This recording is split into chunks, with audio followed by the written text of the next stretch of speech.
अस्सलाम वालेकुम। इल्म की शमा में आज हम आपके लिए नॉलेज से भरपूर वीडियो लेकर आए हैं।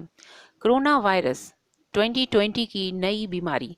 इस वीडियो में आपको आगाह करूंगी कोरोना वायरस के बारे में कि ये बीमारी कहाँ से आई, कैसे आई और इसकी क्या वजूहात हैं और इसकी निशानदही कैसे होती है और इससे बचाव कैसे मुमकिन है।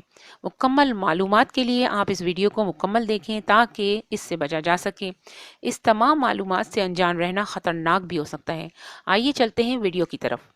कोरोना वायरस 2020 की एक जदीद बीमारी है। ये एक ख़ास किस्म के वायरस से आई है, यानी कि इस बीमारी में ख़ास किस्म का वायरस है जो इसकी इब्तिदा चाइना के एक शहर वुहान से हुई और अब मज़ीद 16 मुल्कों तक फैल चुकी है।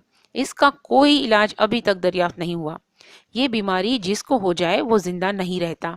इसका इलाज करने वाले भी मौत की आगोश में जा चुके हैं। पाकिस्तान में भी एक केस डायग्नोज हो चुका है। पूरी दुनिया से 2000 से ज़्यादा लोगों में ये वायरस की तशखीस हो चुकी है।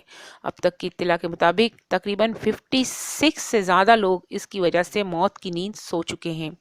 अब बात करते हैं कि ये बीमारी कैसे फैली, कहाँ से ये वायरस नमूदार हुआ और ऐसा क्या हुआ कि ये इंसानों में मुंतकिल हो गया। तो सुनिए दिल दहला देने वाली हकीकत। चीन के शहर वुहान में ख़ास किस्म का सूप बनाया जाता है जिसको वहाँ के लोग बहुत शौक से पीना पसंद करते हैं। अब ज़रा सोचिए, अपने जहन पे जोर डालिए कि कौन सी चीज़ का सूप ये शौक से पीते हैं। क्या आपके जहन में कुछ आया? अगर आपने सही सोच लिया और मेरे बताने से पहले ही सही सोच लिया तो मुझे कमेंट में ज़रूर बताइएगा कि आपने क्या सोचा था, आपने किस चीज़ का नाम सोचा था। तो चलें मैं बताती हूँ। अब सुनिए, ये लोग चमगादड़ का सूप बड़े शौक से पीते हैं और इस ही की वजह से ये बीमारी फूट पड़ी है।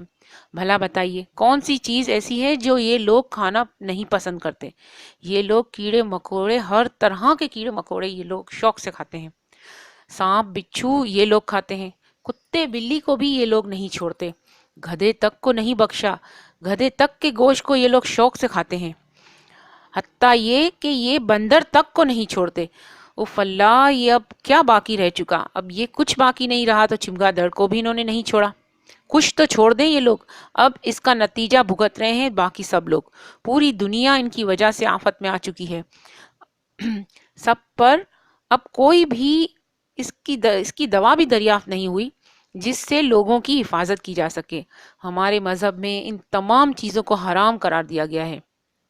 कितना करम है हम पर अपने परवरदिगार का। सच बात यह है कि वही बेहतर जानता है कि कौन सी चीज़ हमारे लिए बेहतर है और कौन सी चीज़ नहीं।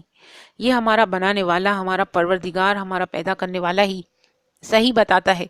और उसने हमें बताया अपनी किताब कुरान पाक में और नबी पाक सल्लल्लाहु अलैहि वसल्लम के ज़रिए हम तक हक पहुंचाया कि ये चीज़ें हमारे लिए हराम है और ये चीज़ें हम खा सकते हैं।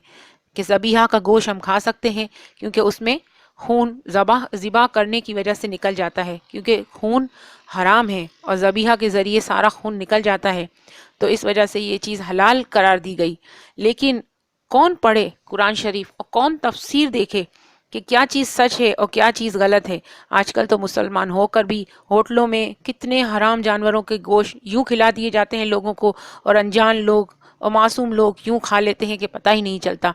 और फिर जब उनको बीमारियां होती हैं तो वो खुद ही बेचारे भुगत रहे होते हैं।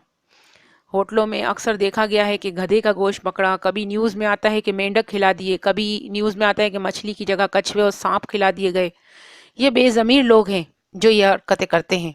मुसलमान मुल्क में रहकर, मुसलमान होकर इस तरह की हरकतें करना जेब नहीं देती। अब भी वक्त है, सुधर जाना चाहिए। बुराई से दूर रहकर, पाक साफ रहकर ऐसी पलीद बीमारियों से बचा जा सकता है। अब इस बीमारी की निशानदही के बारे में सुन लें। कुछ खास मुख्तलिफ नज़र नहीं आती। आम नज़ला खांसी से शुरू होता है और सांस में तकलीफ और फेफड़ों में इन्फेक्शन हो जाता है और बस फिर बंदा ख़त्म। यानी 16 दिन, तकरीबन 16 दिन के अंदर अंदर ही बंदा ख़त्म हो जाता है। हत्ता कि इसका इलाज करने वाले डॉक्टर भी जान से गए हैं। इतनी ख़तरनाक बीमारी, हम सबको अल्लाह पाक अपने हिफ्ज़ ओ अमान में रखे। आप कमेंट करके मुझे ज़रूर बताइएगा कि आपको इस वीडियो में जो मालूमात मिली हैं, क्या इससे पहले आप इसके बारे में जानते थे। इस चैनल को ज़रूर सब्सक्राइब कीजिए ताकि ऐसी मालूमात से भरपूर वीडियो आपको मिलती रहें। वीडियो देखने का बहुत बहुत शुक्रिया। अल्लाह निगहबान।